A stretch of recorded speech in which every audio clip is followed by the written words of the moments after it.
And I just want to quickly provide a response or reaction to a video I saw on the social media space recently. But I want you to see that video before I share my feedback. So watch this video. Your age?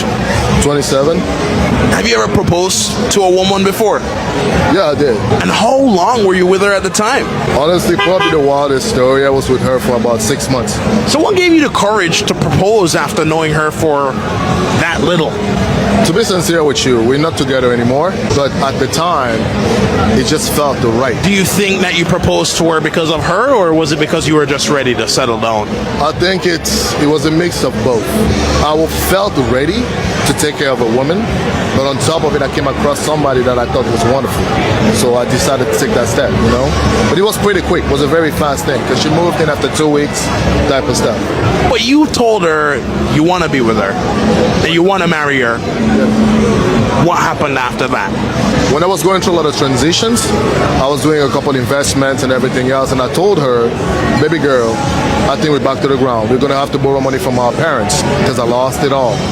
And literally the same day, flipped on me, brother. Attitude, everything. She was just different. I look around, there's nobody in the house.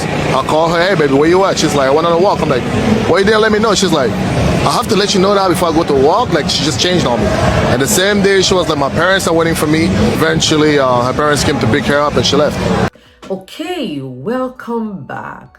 I know you had some thoughts and feelings as you watch, but I'll quickly provide my review or my reaction to that video. The first thing I saw watching that video is that feelings are not enough to make a marital decision.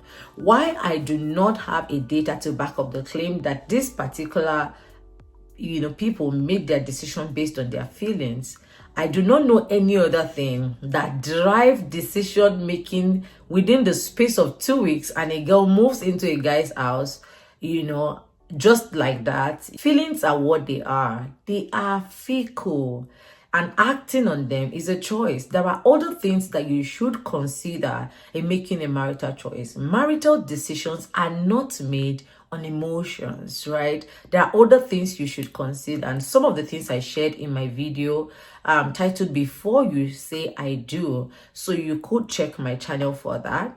But I am just clearly seeing again and again that feelings are not enough to make a marital decision.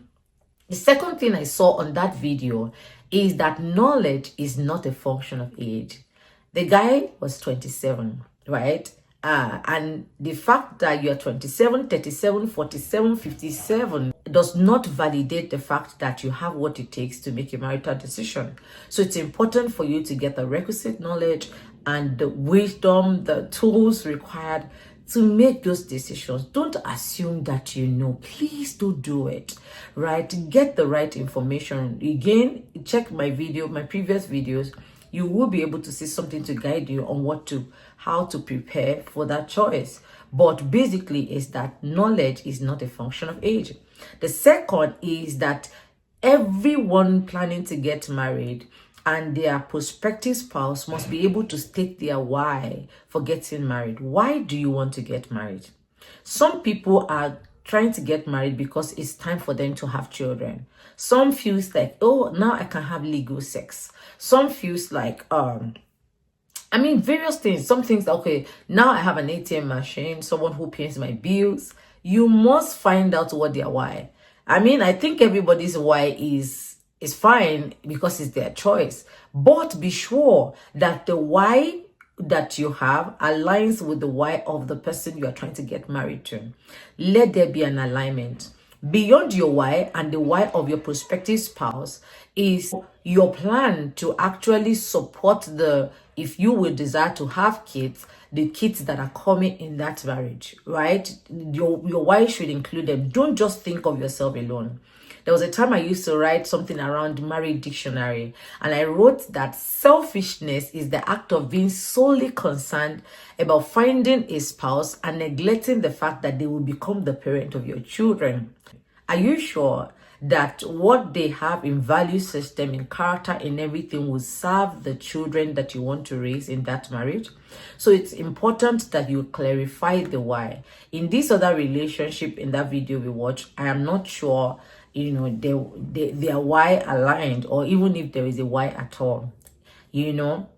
And the last but not the least that I also saw in that video that was like, wow, there is something I call University of Daddy and Mommy in marriage coaching and counseling.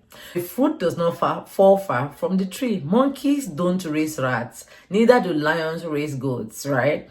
To see that our parents probably validate that part of her is worrisome, right? So it's important that we also pay attention to people's roots. It might not be the sole determining factor, but it's worth paying attention to. This is why I always say that there is nothing as this person changed, I never saw these signs, you weren't paying attention.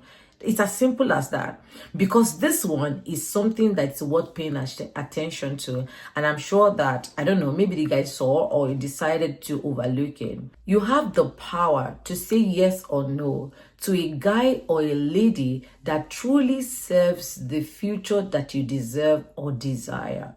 Use that power wisely. And now is the time. Bye and enjoy the rest of your evening.